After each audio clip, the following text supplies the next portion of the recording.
Good afternoon, and we are back with another power-packed Facebook Live session here at KL Fertility Center. So it's the brand new year, a brand new day. We're thinking of doing something slightly different. So we have with us Miss Suwannee, a very warm and very passionate support counsellor here at KL Fertility Center. Good afternoon, Miss Su. Good afternoon, Prabita. Okay. So Miss Su is someone who has a very deep passion in fertility counselling, and especially those who are undergoing their TTC journey and their IVF treatment. And research is showing that up to 20 to 30% of couples who are undergoing the IVF treatment suffer from depression and anxiety. So we thought it'd be very apt to discuss with Miss Su, to pick her brains about a healthy mind in your fertility journey. So yes, the brain is a very fascinating organ. It's very amazing how it gets input from every sector, every organ of the body, integrates, interprets, analyzes the information, and then comes up with a very fast, very smooth response. So it is of no surprise that the brain can actually affect fertility. So Miss Su, what is your thoughts about how the mental health affecting fertility? Okay, so while I do agree that our mental well-being may potentially impact our physical health to some extent, there are two different schools of thoughts with regards to the impact of poor mental health for infertility.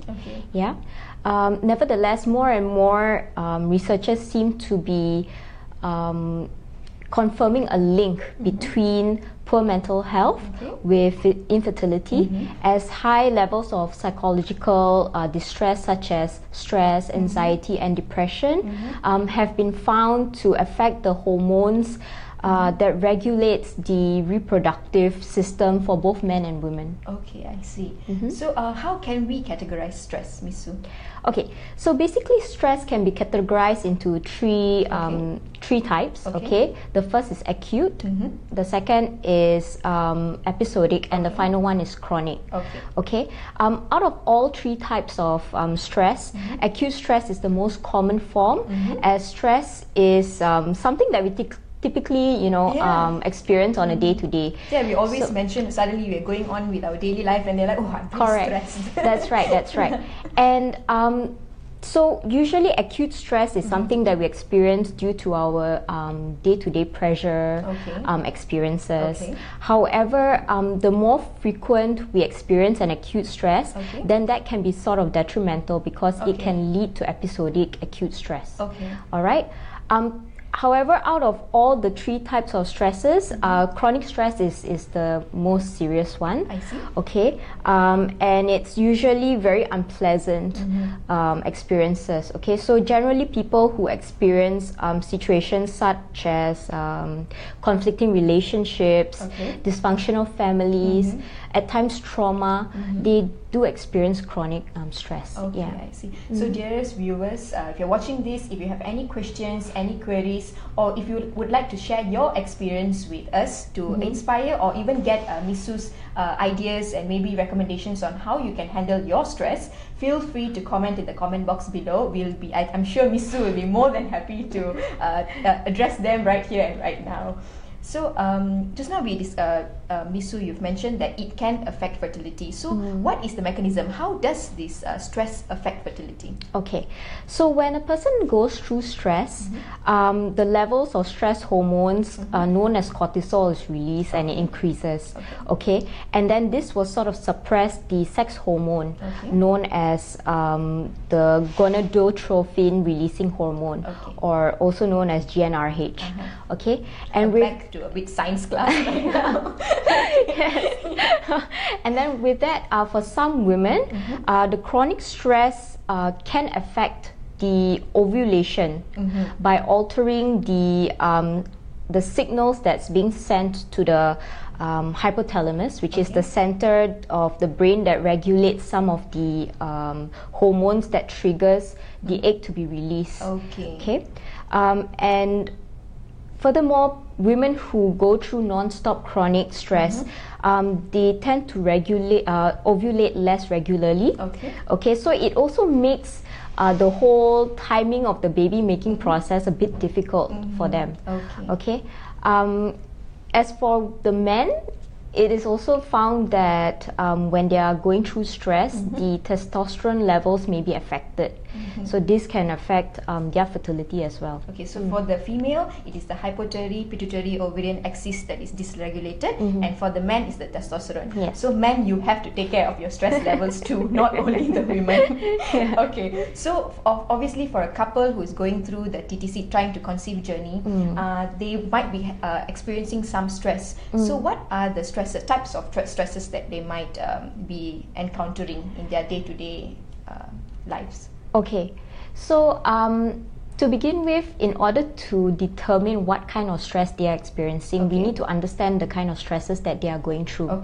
All right, and the most common, there are 8 themes of stresses that is usually being reported, and the most common stressor is, of course, work, right? And that is not surprising because, you know, we spend majority of our lives at work.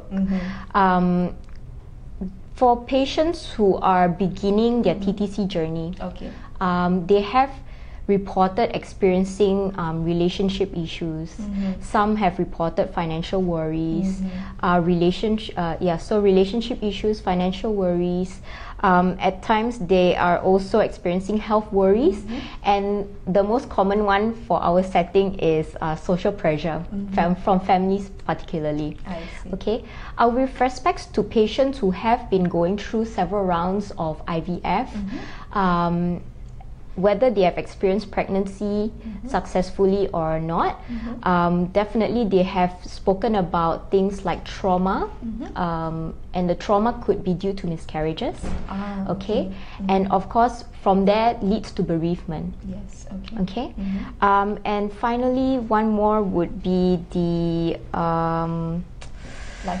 lifestyle. Yes, correct. Lifestyle changes. So the lifestyle changes tend to come in when the patients have already successfully gotten pregnant. Then it's it's a matter of changing their lifestyle to incorporate having a baby in their life. I see. So social pressure is what, number one, you would say? No, social pressure was more on for newer patients. They receive social pressure because, you know, for most couples coming to an IVF clinic, it's because it's already like their last resort.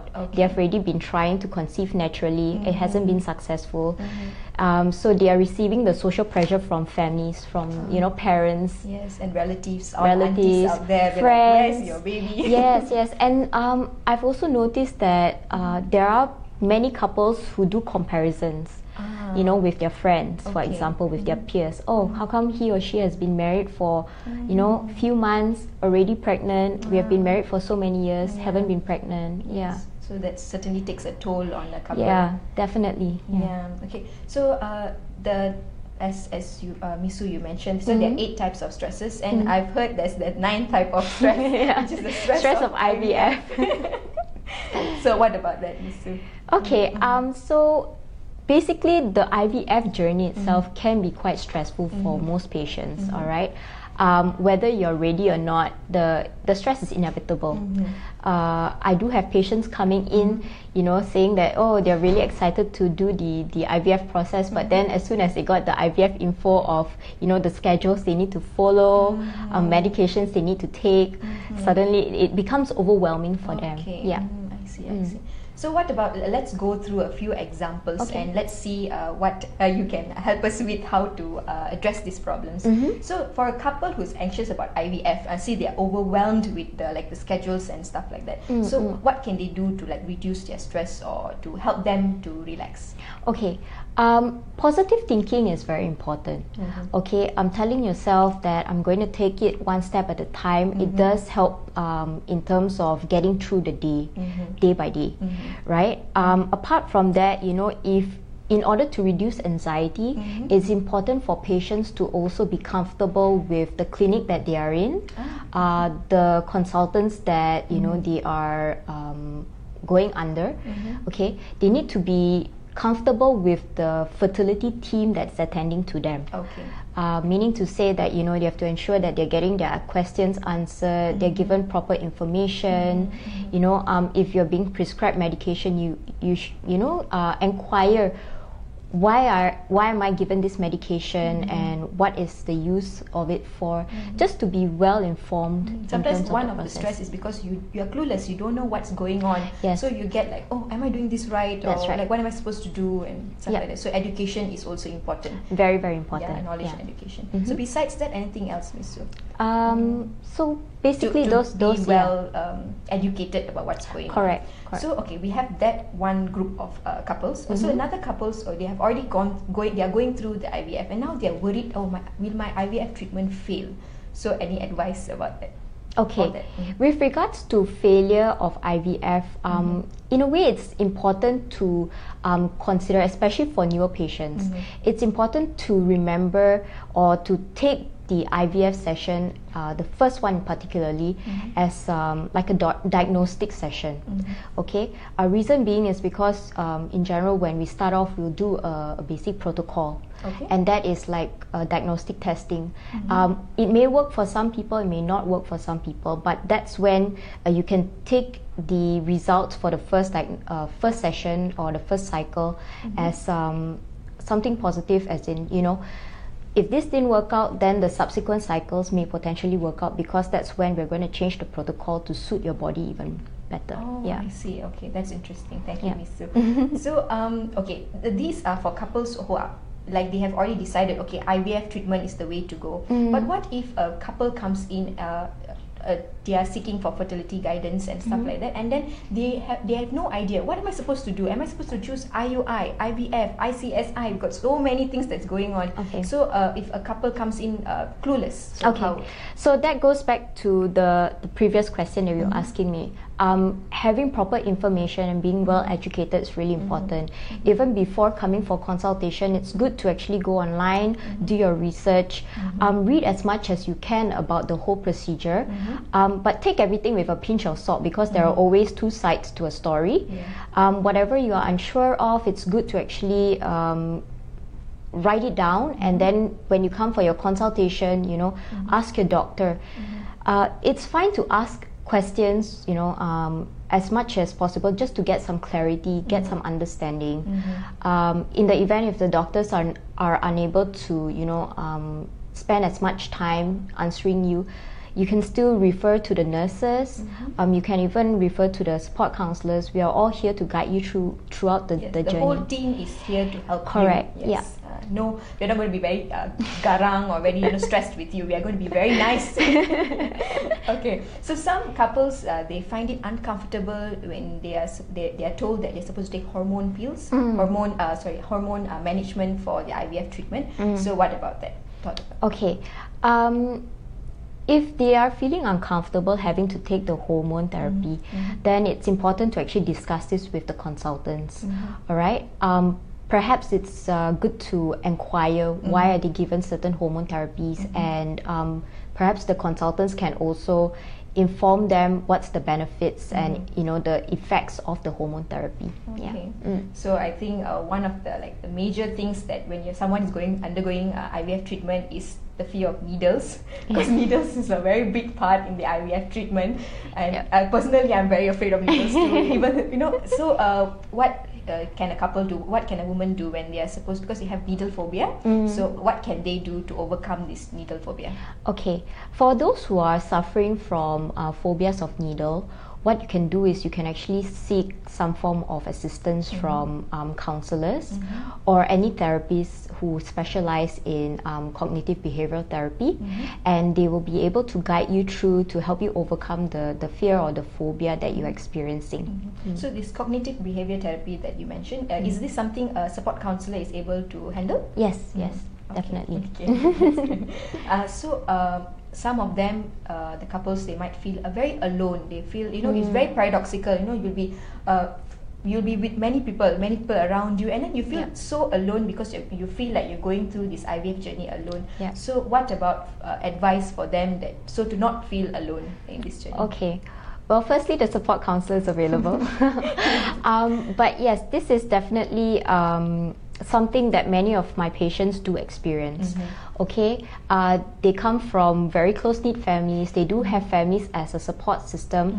However, so long as someone has not gone through the same situation that you have experienced, you know, they have not gone through infertility or difficulties conceiving a child, it's very hard for them to put themselves in your shoes and to empathize with your situation. So with that being said, I do encourage many of my patients to seek out for support groups online. And these support groups are very beneficial because there are other couples who are also experiencing infertility. They are also undergoing IVF processes, so they are able to sort of guide you through their experience, and at the same time, you know, it's also like a discussion, a group discussion area. Any inquiries that you're unsure of, or if you're not even getting certain answers from the medical team, you could also ask these patients, you know, what are the protocols that they have gone through, what they have experienced.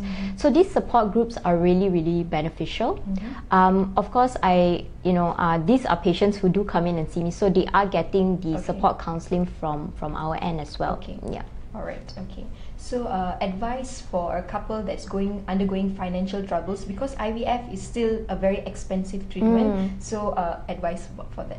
Okay, with regards to financial worries, okay, it's always important to get your financial planned out, the finances planned out. All right. Basically, it's good to get both husband and wife to sit down, determine how much you do have and how much are you willing to spend with regards to the fertility treatment. Okay, with that being said, once you actually have everything listed down, then you are able to determine, okay, am I going to do another round of IUI first and then only embark on the IVF journey? Or am I ready to start the IVF journey? And in the event, if I'm going through the IVF journey or even IUI, how many cycles am I willing to go for or take before I say that's enough? Okay. Right? We need to actually have a cap with regards to how much we're willing to spend. Yeah, I see. Okay, that's good. Then nobody really talks about that. So thank you very much, Miss Sue. Okay, so a question came in, and then they said, okay, they're very stressed, they're very anxious. So maybe could Miss Sue recommend like a way, relaxation techniques or anything that can help them with their stress and anxiety? Okay, so with regards to stress and anxiety, one of the best relaxation techniques is to do a diaphragm breathing. Diaphragm breathing techniques. And apart from that, they could also try to participate in exercises such as yoga. All right.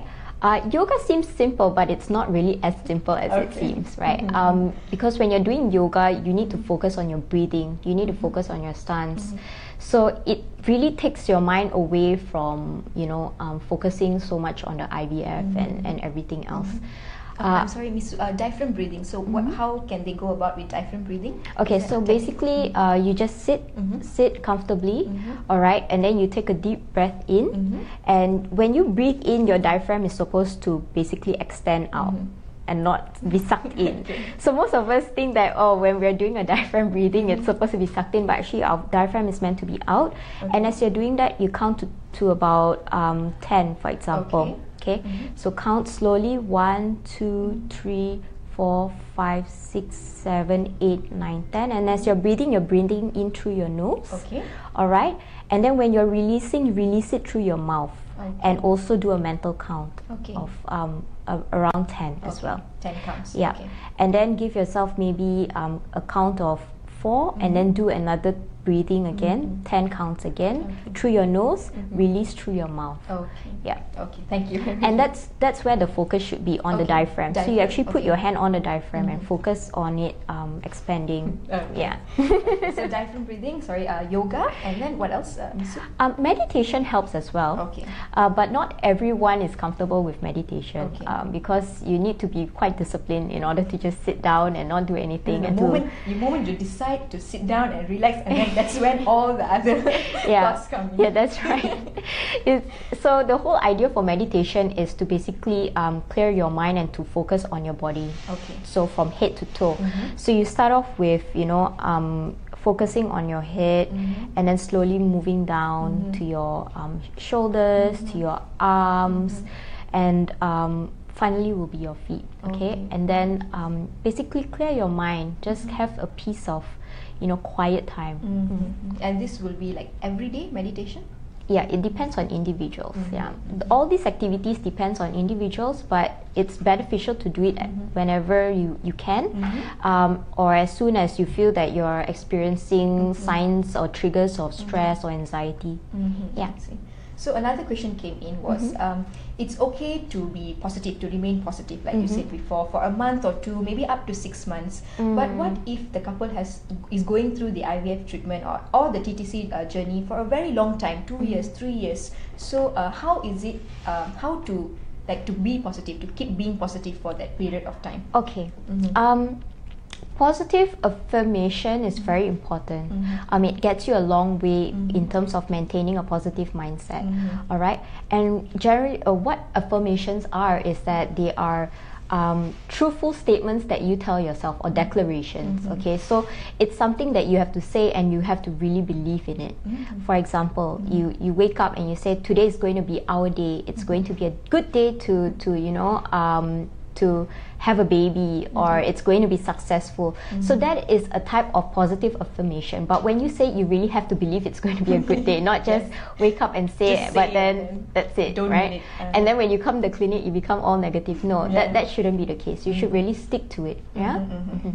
Okay. Anything else besides the positive reaffirmation? Generally, positive affirmation is very important. That's good enough. Okay. So how can a husband support his wife or his partner when they are undergoing the IVF treatment, when they are down? What role can a husband play? Okay, communication is really important. Okay, and why I say communication is really important is because wives, if you're experiencing certain emotions, if you are unhappy, or if you're stressed out, it's good to communicate with your husband about it, because husbands are not mind readers. All right. As for husbands, how do you provide the support? Be there for your wife as much as possible. I do understand that this journey it's stressful for both husband and wife, but it's a little bit more taxing for the ladies, because they are going through all the process and procedures.